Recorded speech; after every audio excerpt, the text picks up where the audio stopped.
Welcome. One question that I get asked a lot is about protection. People ask me, how do I protect myself? How to protect my property? How do I protect my family? How do I protect myself from the negative energy I'm experiencing from others? So, whether you've never done a protection spell or practice before, or you're well versed in it and just looking for some new ideas, there's something for everyone in tonight's episode. So, merry meet. I'm Aislin. This is Ask Aislin, and I am here tonight talking all about protection spells and practices that you can use not only to protect yourself physically, but energetically as well, to protect your home, protect your property, protect you, and protect your family.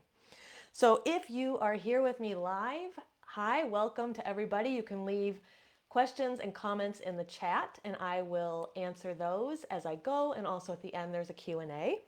And if you like what you're hearing, leave a heart or a thumbs up somewhere during the episode, and that way we can get this out to the feed of more people.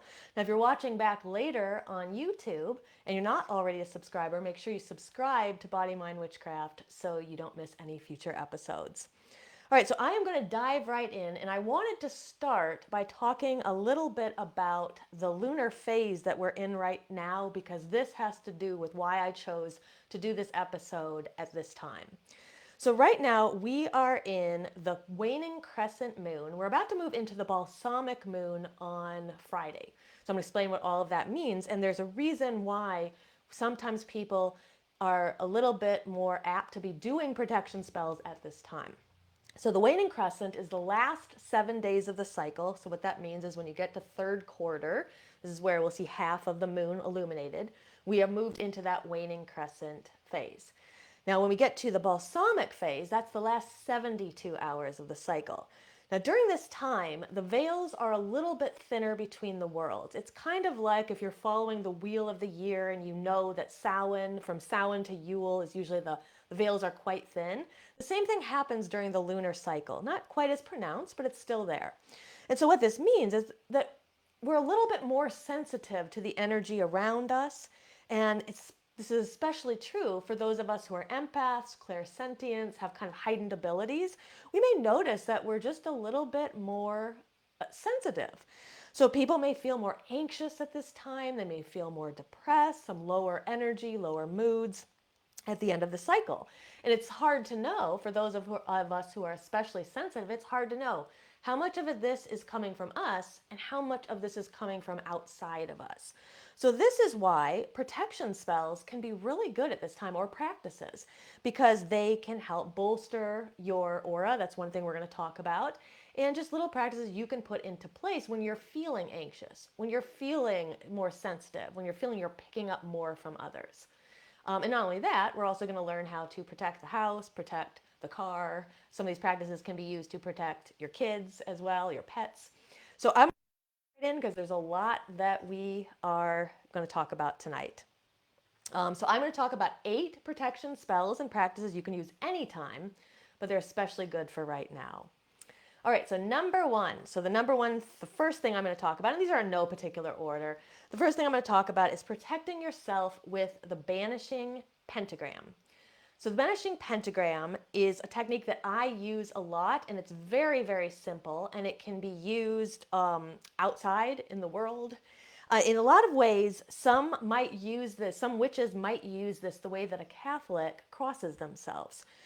So there are different banishing pentagrams, and they are associated with different elements.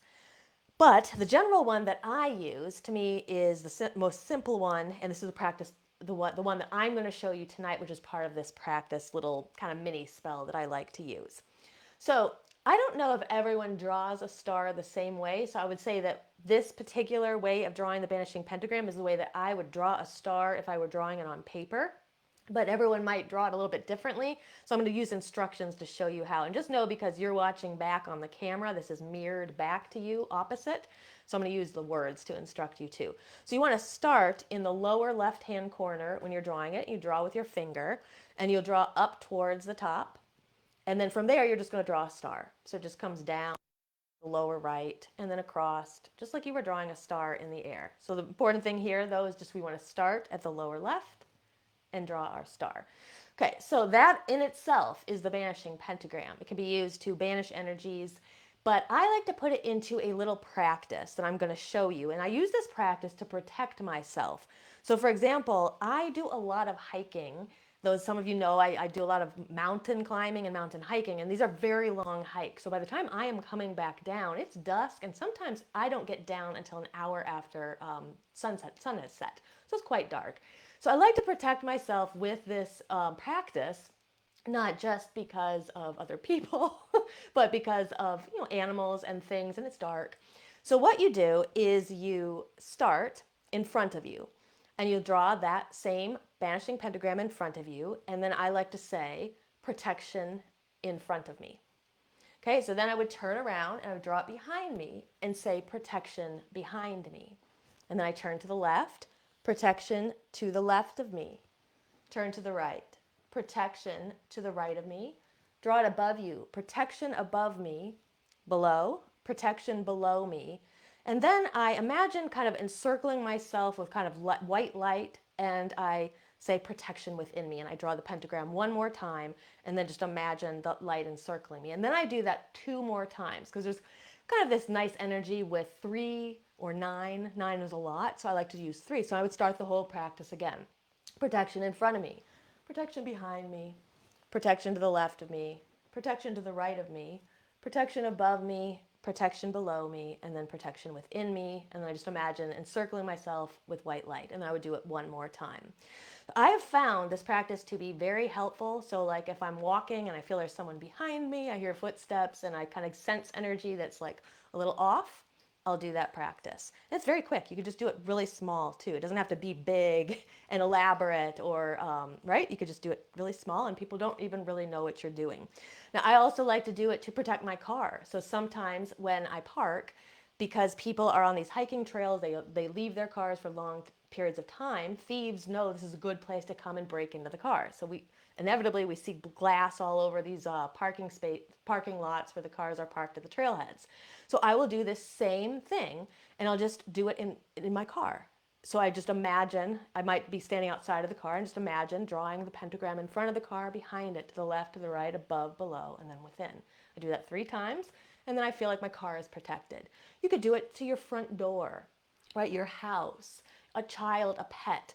It's just a really, really great way to do it. Protecting other people is just imagining drawing those pentagrams around them and just surrounding them with that white light and energy.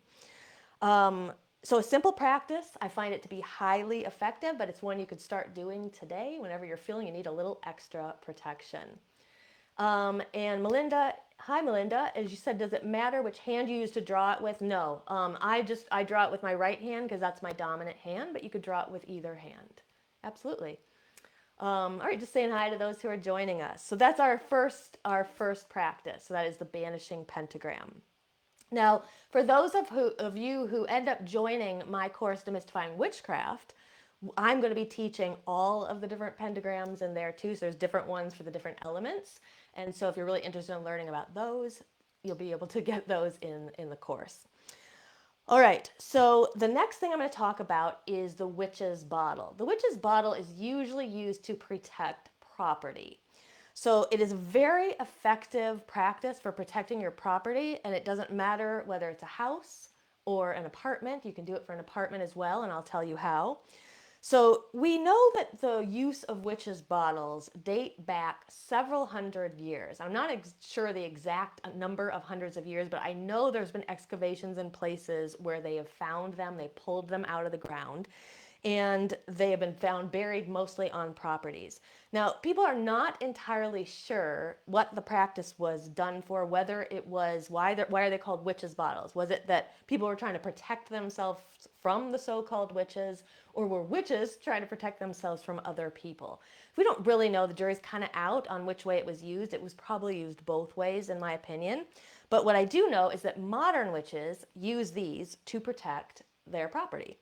So one thing you do, it's not one thing you do, but what you would do is you get a jar. I like to get a mason jar, and it can be like a normal size mason jar or a smaller one. It kind of depends on how much stuff you're going to put in it. And you're going to fill it with things like rusty nails, thumbtacks, razor blades, broken glass, pins. So all kinds of like sharp and jagged items. So you're going to place those in this jar. And then some people, so I'll just preface this with it may seem gross, but it's highly effective. But some people like to put other things in there like urine. So I've known people pee in them, menstrual blood, pet hair, nail clippings, your own hair. My iguanas, they shed a lot of skin. And so we put some of the iguana skin in there. And so people will put those things on top of all the sharp and jagged items. You don't need to do that, but you can add those things if you want. And then what you do is you fill the rest of the jar up with water. So I would fill it up kind of to the top. And another thing that's really good to add, Beth, our maiden, she is the one who taught us this, but she likes to put in black salt that it has like, she uses it, she's a vegan, and she uses it when she's making like vegan eggs because it adds like a sulfur taste and smell to it, which is what, that's the smell of eggs. And so this black salt is very, very protective. And so she puts that in there on top. And then we close the jars. Now, the idea here is that you will never open this jar again, because especially if you're peeing in it and putting undesirable things in it, we do not want to ever open this again. So you seal it. You're never going to open it again. Some people will actually then take a red candle and they'll seal the top of the jar. They'll kind of like put the red wax over the top of the jar. And then others like to wrap it in a black cloth. You don't have to do that. When I buried mine in this property, when I bought it, I did not do either of those things. So I do think I sprinkled a little red wax over the top of the jar. And then you're going to bury it on your property. So I put it out kind of near the front yard, in the front yard near where people would like come onto the property. And I honestly, I rest assured that people are not coming onto my property. I feel that magic is that effective. Now, if you move, you want to leave it. You do not want to dig it up or do anything like that. If you had to take it out, I would just honestly, I would put it in a dumpster and I would throw it away. I wouldn't bring it with me to the next property. Because when you get to the next property, you want to make a new one. Now, if you live in an apartment, so in our coven, we actually made these several years. We've done these. And there was many people who lived in apartments. And so what they would do is I remember one girl, there was like a big planter that was outside of her apartment. And so she buried in there. So if you know that you have to do that and you know there's like some kind of a planter, you might get a smaller jar for that. I mean, you honestly could just use a baby food jar if you want, and then you just put less items in it. And then other people would actually buy some kind of a planter, they would fill it with dirt, and then they would bury it in there. So there's a lot of ways that you can do this. So even if you were living, let's say you were living in an apartment, so these girls I'm talking about, they lived in apartments where you would step out to the outside. But let's say your apartment steps out to a hallway because you're in like a high-rise apartment. You can do it there too. You just put the planter, you'd have to do it inside probably your house, but just put a planter there and put a little small jar there. So highly effective magic. It protects everyone who lives there. And I feel like, got it on my property and I feel pretty self-assured about it. All right, so that is the witch's bottle. Okay, so the next thing that you can do, number 3, is charge a piece of jewelry or a protective amulet. So this is another favorite practice of mine. I do this a lot. People who have come to some of my rituals, we have done charging jewelry before, charging keys and different amulets. Never, to my knowledge, with a protection intention, but we've done different intentions. So here what you want to do is you want to choose something that you wear every day. So if like a ring that you're always wearing, a necklace that you're always wearing, or something that you can carry with you every day, a keychain, a key, some kind of an amulet, okay? So you're going to pick this thing that you're either wearing every day or you're carrying every day. And then you want to raise energy around your intention. So your intention in this case is protection. So you're going to raise energy around protection. So a really effective way to raise energy is to rub your hands together, because very quickly you can feel that heat building up between your hands, and you want to do it for, I would say, a minute or so. I would really get some heat built up, but it could be a little bit less if you want. And then when you are done, you're just going to take your hands and lay them over the amulet or the jewelry or the key or whatever you're using, and then you just send your protection intention into that item. And then from there, when you wear it out into the open, into public, you're carrying with you that protection. So it's a really great way to, just take the protection with you. Now, I will also say that you can do something like that, a spell like that. You could do that just on its own, or you could do it as part of a more elaborate protection ritual that you were doing. Another way that you can raise energy, which is my personal favorite, is the nail beds to nail beds. So people who have manicures, like my nails are always like, I play guitar and they're always like picked off and everything. So I don't really care about my nails. But if you have a nice manicure, you may not want to use this method. But if you don't care, it's a very highly effective method. So what you do is you take your nail beds and you're just going to lightly rub them together. I find that this raises more energy, in my personal opinion, than just rubbing the hands together. And it's a way to feel energy really fast. So again, you need to do this for about a minute before you're really, really going to feel it. And then it's the same idea when we're ready. Then you would just take your hands and then you would place them over the item and then just direct that energy and that intention down into the item. And you could even say a little mantra or something in your head or a little chant like sending protection, or send your intention in. I'm sending protection into this item. And you can make the item for yourself. You can make it for someone else too, like your kid, put it in their backpack, right? Or you can make it for a pet too, something like a little charm that you were going to put on their collar, for example. So highly effective magic. All right, next up, I'm going to talk about protective sigils. Okay, so this to me, I think sigils are very powerful magic. They can be used for any intention, but they're especially good for protection.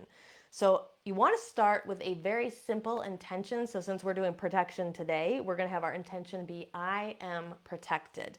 And you want to make this intention in the first person, and you want to make it in the present tense. So I like to do ones that will say like, I am something. So like if you're doing for calm, peace, peaceful, right?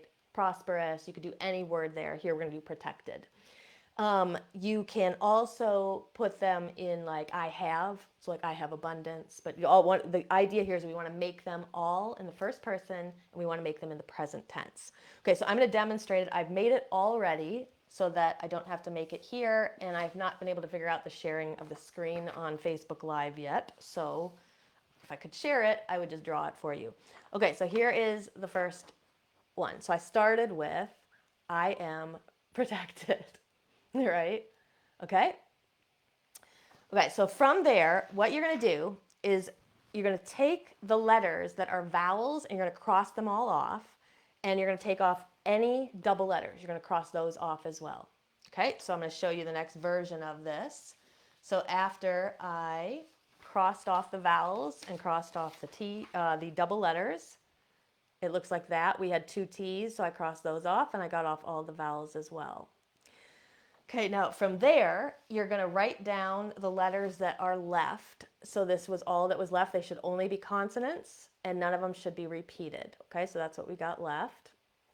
And then from here, this is where you can get really creative. I'm not really artistic, so I just sort of put these letters together. But what you want to do is put them together into some kind of symbol. And if you're really artistic, you can even pull some of the letters apart. So like an M has like 4 parts to it, 4 lines. You could pull the pieces apart and put them back together in some kind of a design. So I've seen people make these really cool. This is just me kind of putting the letters together. You can even like, if they overlap, that's fine too. And what you then will do with this, okay, so once you have this made, spend some time, as much time as you want making it, or I made this in like 30 seconds. So you are then going to decide what kind of a sigil you want this to be. So there are 3 different types in general, and the first one is probably the most common and the most popular, and this is called the destructible sigil. So what you do is you infuse the paper with your intention. So I wrote this, I put this on like really big paper so it would show up on the camera. I would recommend people put this on just a very small piece of paper. And so what you would do is you would fold that up and you would hold it in your hand, and then you just want to infuse it with your intention, just kind of like when you were charging the piece of jewelry. So you're just sending the intention of protection into it. And then what you're going to do is you're going to burn it. And the idea here is that the burning releases, or it like sets off the spell. And so the idea is that we burn that, and then we send that magic out to the universe, and then we forget about it. We understand that has been done.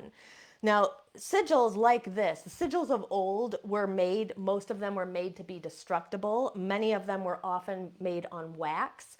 And the idea here was that a witch who was afraid of being found out would be able to throw that into the fire. That would release the spell, right? And then there would be no evidence of the spell work. And that was a way to protect yourself when you had to really protect yourself from the witch hunters, right? Or people wondering what you were doing. So that is why I think most people do the destructible ones, just because traditionally sigils were destructible. But you can also do a temporary or a permanent sigil. So temporary would be if you had a specific thing that was going to happen. Let's say a place you were going to go where you needed particular protection for just that time, or a particular intention for just that place you were going. And what you would do is you'll draw the sigil on you, or you could draw it on someone else with their consent. You put it on your child if your child knows what you're doing, or if there's another person that wants you to do this protection for them, and you would draw it on them. So you would just take that symbol and you would draw it on them. And then the idea here is that it would be washed away later. So when the person goes to shower, that's going to wash off. So this is magic, when, like I said, when you need it in a particular place. It's really good for like court. If someone was going to court or something, they could use the I am protected intention, but they could also use another intention, right? They can make some kind of sigil, charge it, draw it on themselves, then it's covered by their clothing, nobody knows it's there, and then they wash it off when they're done. Now, the other thing too is you could carve it into a candle, and then as the candle burns, so see the destructible sigil is just gone in an instant as soon as you light that paper. But here you could carve that shape, that symbol into a candle, and that candle might burn down for several hours or even a day. And as that is burning down, eventually that sigil will be gone. So it's another way of doing a temporary sigil. And then the idea would be once it's gone, it's been released. It's served its purpose. And then there's a third way that people do them, and this is a permanent sigil where people will carry it with them. So if you, so perhaps you like want to keep it, and so you put it in, you fold it up and put it in your wallet or your purse. A lot of people like to put them like behind a picture frame or underneath a mattress, or you could engrave it or carve it onto things, because once you've made it, it's yours. You could do anything you want with it. So very, very highly powerful magic. I love sigil magic. I love it for lots of different intentions, but very good for protection. All right, so next up is the magical sachet. I love sachets. I've been doing this type of magic since I began 25 years ago. So this type of magic is used for any intention you want. I used to make like love sachets. You can make protection ones. That's what we're doing here. We're demonstrating here. So what you want to do is you want to get a piece of cloth, and you want that cloth to not be too big. So I usually say like 6 inches to 8 inches on all sides. Or circular is really good too. Some people feel that the circular ones actually fold up and make better sachets. So you want like a piece of cloth like that. And then what you're going to do is you're going to choose herbs, stones, or anything else you want to put in there. You could like fold your sigil up and put it in there. Herbs that are really good for protection are what you want to choose. So this is not an exhaustive list, but here's some you could use. And some of these are common household herbs, so you don't even really have to go out to like a magical apothecary to get them. So sage and rosemary are really good. Salt is great to sprinkle in there. Cedar, lavender, bay leaves. I love bay leaves for lots of magic, especially protection. You could draw that sigil on the bay leaf and then put it in there. Juniper. Myrrh and frankincense are very good. You typically buy them in resins. You can put those in there, and they're very good to burn as well. and angelica thyme. There's another common household one. And so what you would do is you put all of those herbs into the center. So whichever ones you're going to choose, you don't have to choose all of those. I would choose a few that you're kind of called to and put those in the center. And then if you want to add some stones, you can do that too. So you really, this is basically what one looks like that I made. You can make them a little bit bigger. So you get the idea though, we're not putting a lot of stuff in here. So if you're going to use stones, I would recommend like really small ones, or those like crystal chips that people use to string on strands and make necklaces and bracelets. Those would be really good here. So black tourmaline is always good for protection. Clear quartz, can't go wrong with it. Citrine and amethyst are really good, and I really love pyrite. And then obsidian is always a go-to, black obsidian. So you can put any of those stones in there, put any of your herbs in there, and then anything else you want to put in. And then what you'll do is you'll fold all of the sides up. So you want to put everything in the center, and then you fold all the sides up, and then you're going to tie it with a ribbon at the top. And then place it somewhere in your home. You can carry it with you. You can put it in your kid's backpack. You can put it in your purse. You could put it in your car. I have one that I hung above the front door that I made for protection of the home when we moved in. And you can also charge it earlier. So those two ways I showed you to charge things, rubbing the hands together or the nail beds together, you can always charge the sachet that same way, infuse it with your intention, send your intention into it, and then do whatever you're going to do with it. But I love sachet magic. It can be used for any intention. And you would just, if you're doing a different intention, you would just look up different herbs for that intention or different stones. All right. And then Jen is here. Hi, Jen. She said writing intention sigils on bay leaves and burning them is, yeah, it's her favorite. I love it too. It's like bay leaves are so good in magic because you can write anything on them and then burn them, and then that's your spell. So easy to do. All right, so the next thing is number 6. So this is cord cutting. And again, these are in no particular order, just the way I wrote them down. So cord cutting can be used to protect yourself physically or energetically. And it can be used for a specific person, or it can be used for other people's energy in general. So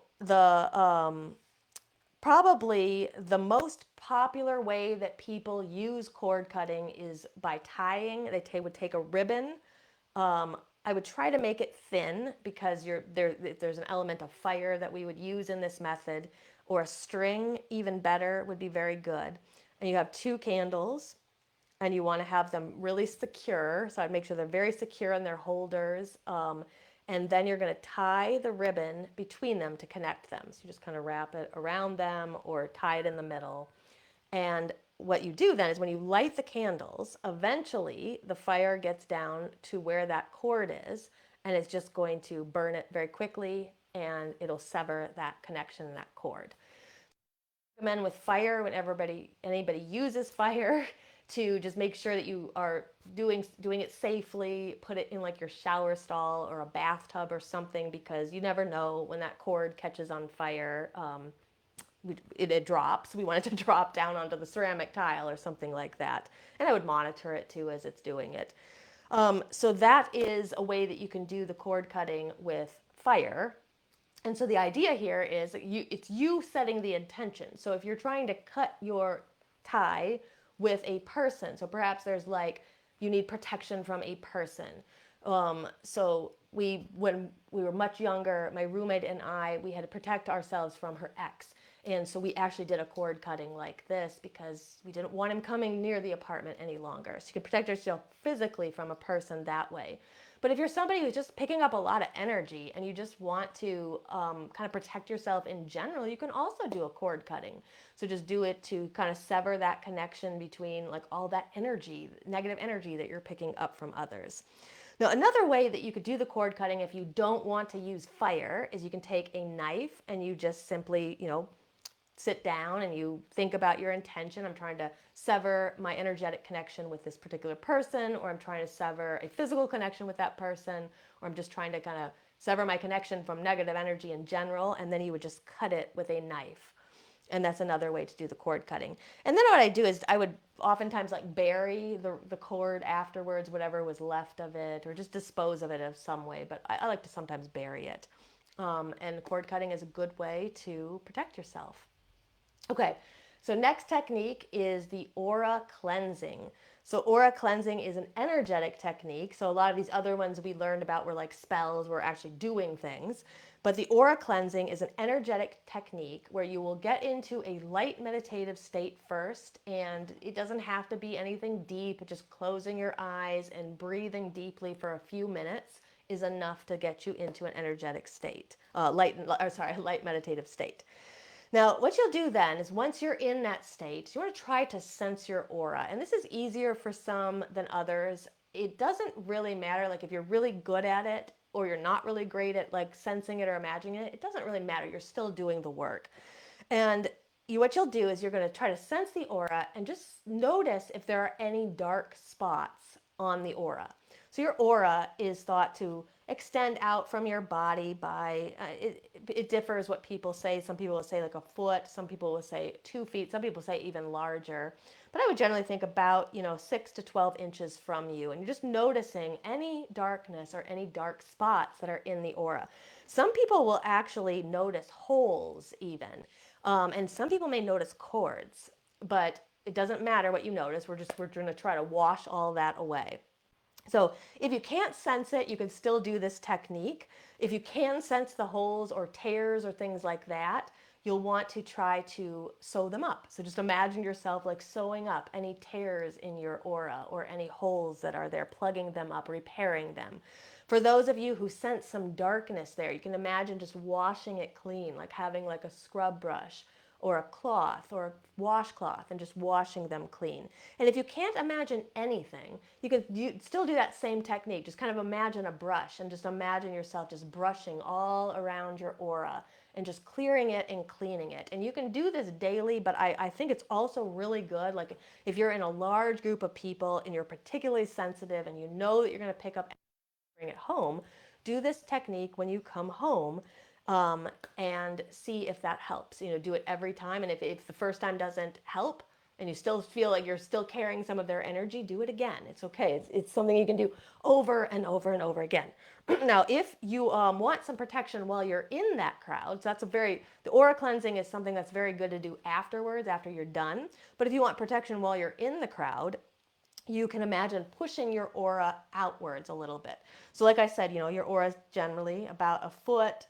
Push it out even further and just imagine that you're being surrounded by this kind of like orb of protection.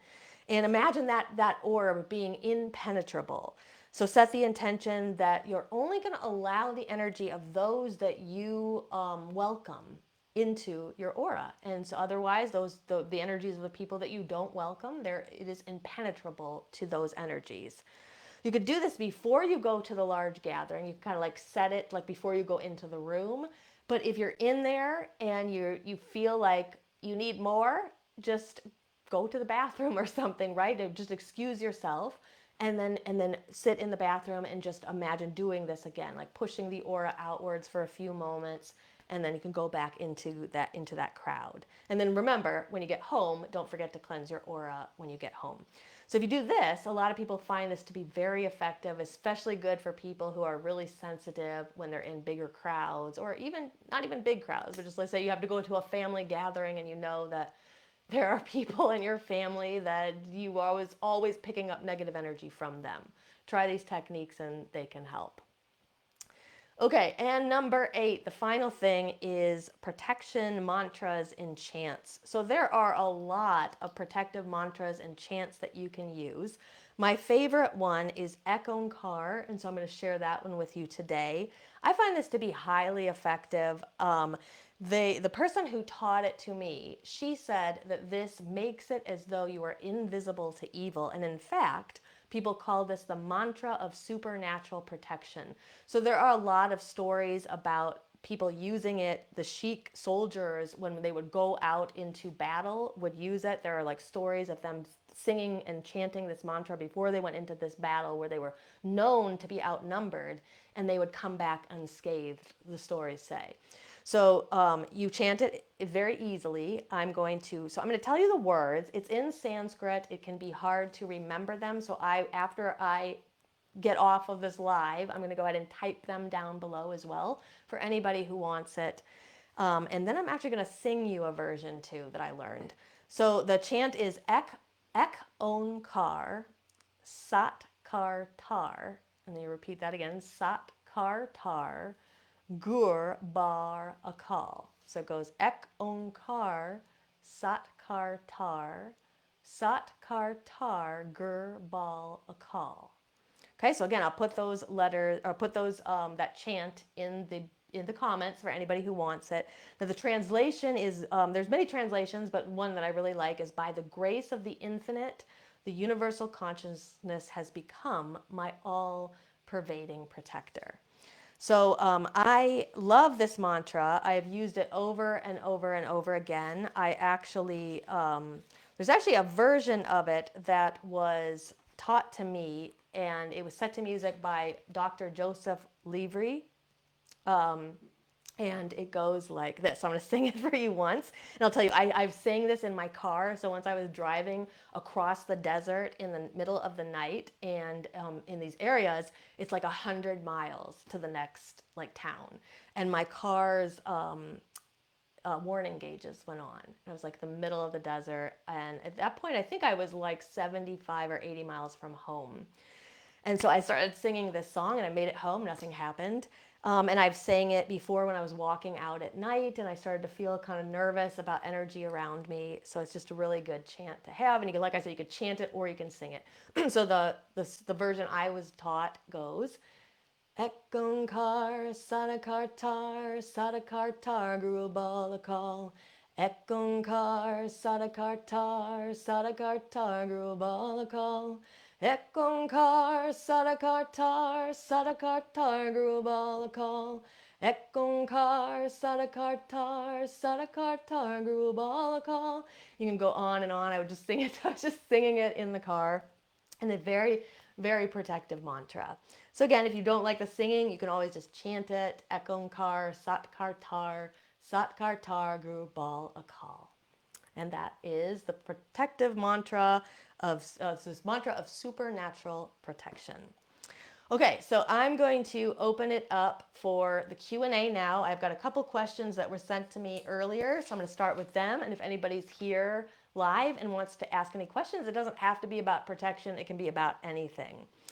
All right, so the first question was from Kristen, and I probably have answered a lot of her question because her question was about protection, so I probably answered a lot of it already in what I shared.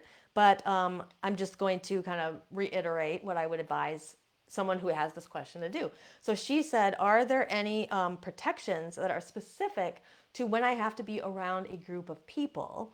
Can I use some sort of protection to stop being so affected by other people's energy? Okay, so my advice would be to try the aura cleansing technique from earlier before you go into, when you come out of that situation, when you get home. And do it especially when you know you're going to be in front of a large group of people. I would try to, push out your aura, set the intention that you're only letting in energetically the energy of people that are welcome. And that may not be anybody when you're there, okay? So if it's nobody, then that aura has become impenetrable to anybody. Now, inevitably, it may get some darkness around it, which is why you have the aura cleansing technique that you can use when you come home. And like I said, you can imagine kind of pushing your aura out, a foot or two from you, and just making that impenetrable boundary. The other thing you can do, like I said earlier, is you can make a sachet. So make a protective sachet that you can carry with you, put it in your purse or carry it with you. You can make a protective amulet. You can charge your jewelry, like I talked about earlier, and just instill it with that protection again. And in this particular case, since you're more concerned about people like kind of energetically and less the physical idea of protection, just infuse the jewelry or infuse your sachet with that particular intention. So an intention of protection from other people's energy, and then carry it with you, and it should help. All right, and if you want to follow up, just like let me know. I'm not sure she's on here live. I don't think she is. Okay, so next question is from Nancy. So Nancy said, even if your intentions are true, could there still be other forces interfering with your spells? So it's a really good question, and I have some ideas about it. So there are a lot of reasons why spells don't seem to work the way that we want. And one of these can be the timing of the spell. So this can have to do with when we actually did the spell. Was it a good time to do the spell? So, for example, protection spells can pretty much be done anytime, but they're very good at the full moon, and they're very good, like we talked about in the very beginning of this episode, very good in the last quarter. So those last 7 days, especially the last 3 days in that balsamic phase, before you get to the new moon. But if you are doing a spell, let's say you're doing a spell for abundance and you're always doing it in the waning moon, that can affect the spell because we're doing it in kind of a strange time energetically. Some people have no trouble with it, but if you are having trouble with a spell and you're not seeing the desired manifestations, I would definitely check the timing of it for sure. Now, another thing, it could be planetary energies that are affecting your own astrological chart. So, this is kind of hard to know if you don't know a lot about astrology, but if there are transits from Saturn, for example, so Saturn is a planetary energy that is very constricting. Saturn is our teacher, he is our taskmaster, he brings us all of the life lessons that honestly alchemize our soul into pure gold. But the things we have to go through to get there are very hard. So if we're trying to expand out and there's like Saturn energy near us, that can sort of work against us. Okay. So the one thing would be like Saturdays. Saturdays are infused with Saturn energy. So if I was going to do a spell for like something expansive, like prosperity or abundance or fertility or creativity, I'm probably not going to do it on a Saturday because it's a day infused with energy that's constrictive. So the other thing would be like transiting Saturn. So like right now Saturn is in retrograde and the energy is really asking us to go inward. So we may not be able to feel a lot of expansion outwards um, during that time because the forces are kind of turning us inward. Now, that could be different for different people. I have like a lot of a relationship with Saturn in my chart, and so the energy of Saturn and me are a little bit different. But for some people, it can be hard energy. So those can be things to think about. Like another day, like Tuesdays, is a day that's ruled by the energy of Mars. Now, Mars is like very combative energy.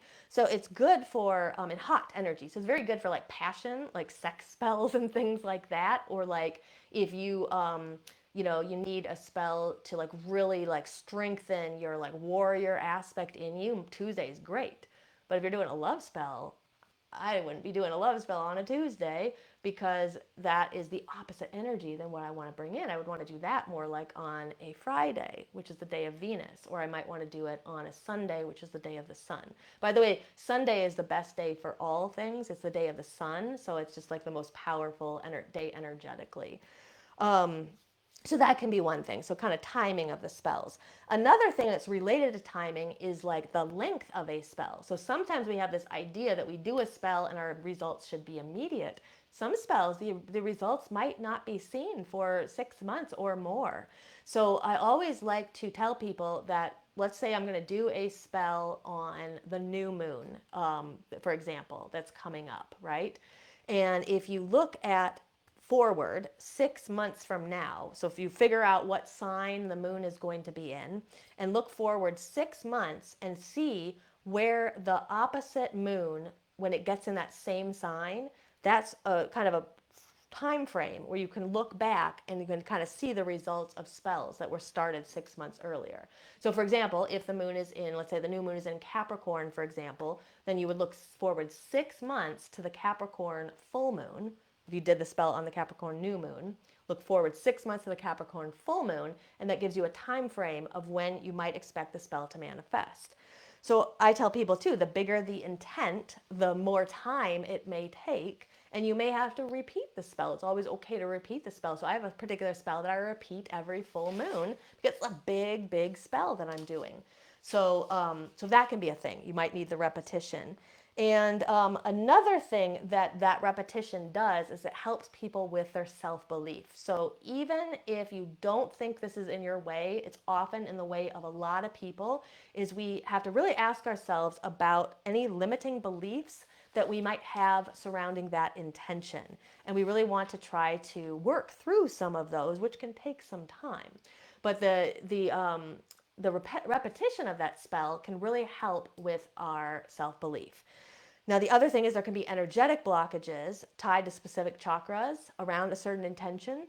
So, for example, it's really simple when we're talking about prosperity, for example, prosperity and abundance. Those are tied very much to our root chakra. I would say the bottom three, but especially the root chakra and probably the soul, because of that self-belief.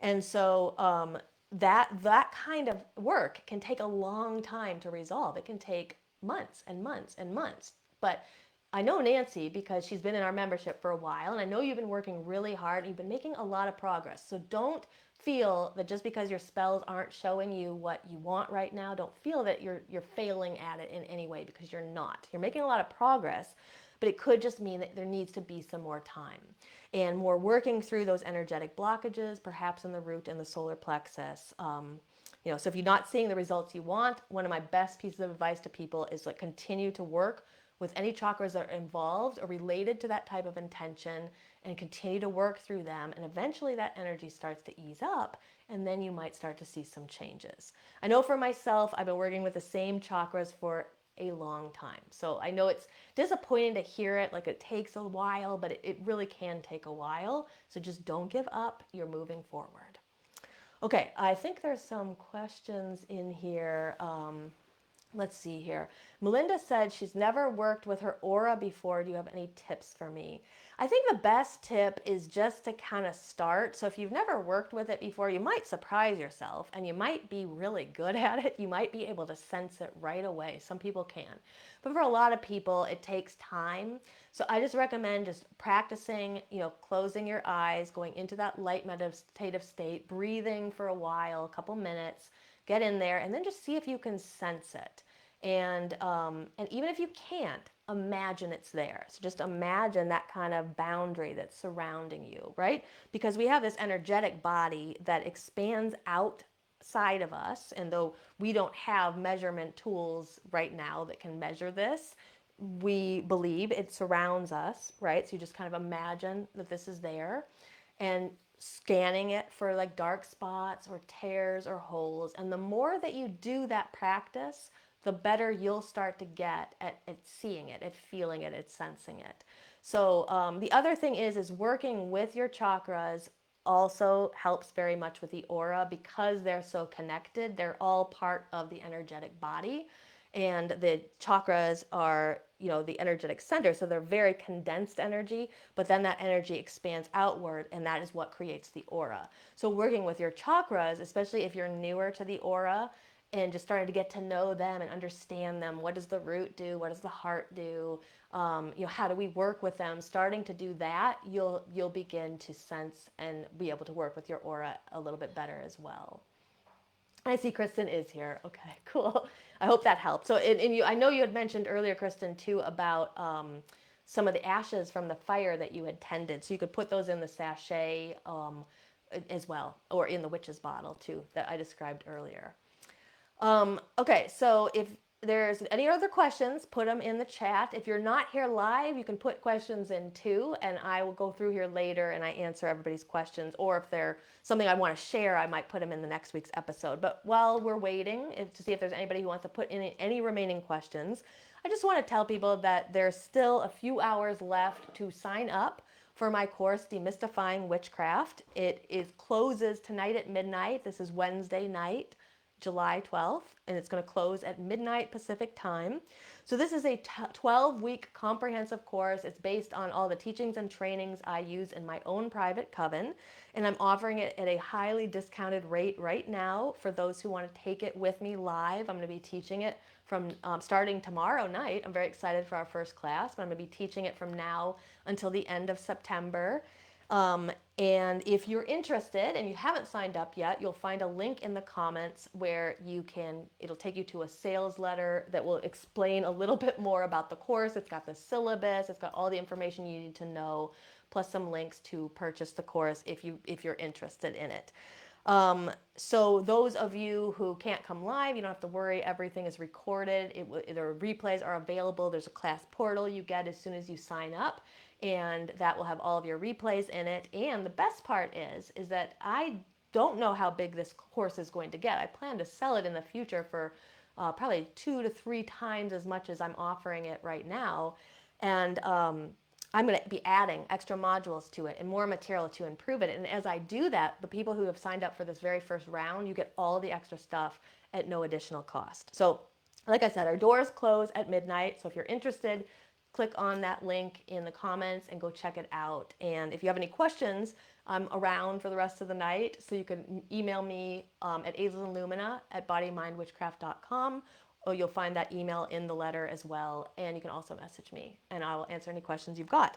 And I also want to let you know that if you are somebody who's watching this back in replay, like you're on my mailing list and you got the link tomorrow and the doors are already closed, if you really want in, you message me, and if there are still spots left, I will give you one, okay? So I don't want to turn people away, but our doors are officially closing tonight. If there are any spots left, we might be able to fill them. That we will be able to film if there are spots left, but I can't promise there will be because we had more signups than I imagined. So I'm very happy with our turnout, but we do have still a few spots left if people want to come. And I see Misty's here. She said she can't wait for the course. Yes, I can't wait either. I'm really getting very excited about teaching this. So, all right. Well, if there are no other questions tonight, I'm going to sign off. But I hope that some of this helped you. And if you have any questions about any of this afterwards, definitely get a hold of me and let me know, and I'll help. Okay. And until next time, blessed be.